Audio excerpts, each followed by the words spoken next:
If you have already seen this movie and are wondering that who the went into whose body at the end of the movie, don't worry, I've got you covered because I have made a video here. You can check this video out here in which I have explained what exactly happened at the end and who actually went into whose body at the end of the movie. But anyways, first let me thank Sheldon Cooper. He's one of our subscribers and he recommended this movie to me and I'm so glad. Thank you buddy, you're doing a good job. This is the second movie in a row that he has recommended. It was a very good movie, and if you want to recommend a movie for me to watch as well, you can just go ahead and comment below the name of the movie and I'll be happy to watch it and make a review on it as well. But anyways, let's start with this review. The story is about a group of friends who meet at a friend's wedding, and this group of friends is not like a normal group of friends, but they have their own internal conflicts within the group. They have their own history, they have their own grudges, they have their own jealousy, and they have their own reason to get back at each other. But then something happens and they decide to play a game, and the game is about swapping bodies. They literally swap bodies amongst each other,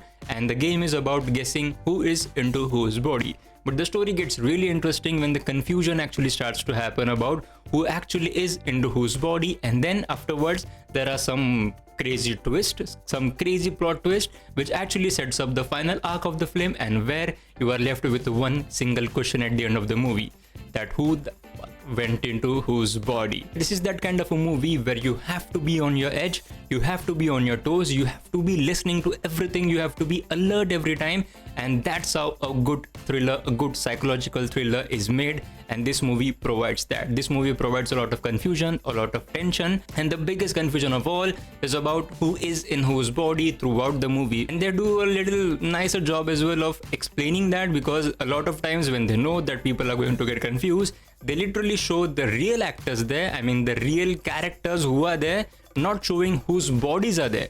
Like they have this red light thing going on where it clearly indicates that this is not the real scene, and in fact this is the scene in which the real souls of these characters are there. I know it's a bit confusing, but if you have already seen this movie, you know what I mean. And I'll be honest, while watching this movie, there were numerous times where I had to pause the movie, rewind the scene, watch it again. Some scenes I even watched twice or thrice to understand that who is into whose body and what exactly is going on here. I mean, all the mind games that are going on, all the politics that is going on, it all leads into more and more and more confusion, which actually is rewarding at the end because you don't understand what happened at the end. But let me tell you, there was one point in the movie where I thought this could be a plot hole or this could be a mistake, but we'll talk about that later. And the best thing about this movie was the dynamics. The dynamics between the group, the politics between the group, the politics between the characters.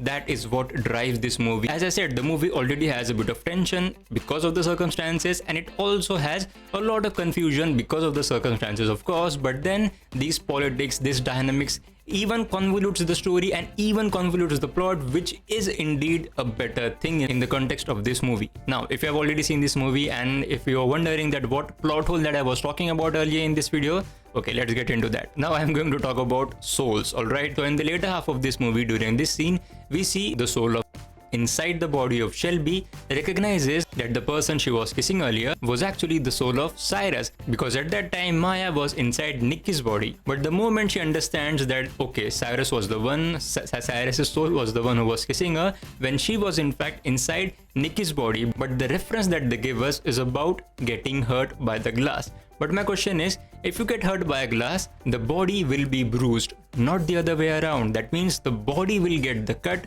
when you are cut with a glass, not your soul. So there was no reason for Maya to know that Cyrus was actually the one who was kissing her, who was making out with her, because at that time Cyrus was inside Ruben's body and Ruben's body was bruised or cut by the glass. So therefore there was no reason for Forbes's body to get a cut. Did I make it even confusing? But anyways, if you also caught this detail, please do tell me in the comments. If you have any explanation for that scene, please do tell me in the comments, because I would love to have an explanation on that. And as I said, if you want an explanation on the ending, here is the video. You can check this video out here, and while you're at it, you can check out some of the videos on my channel as well. And as always, thank you so much for watching.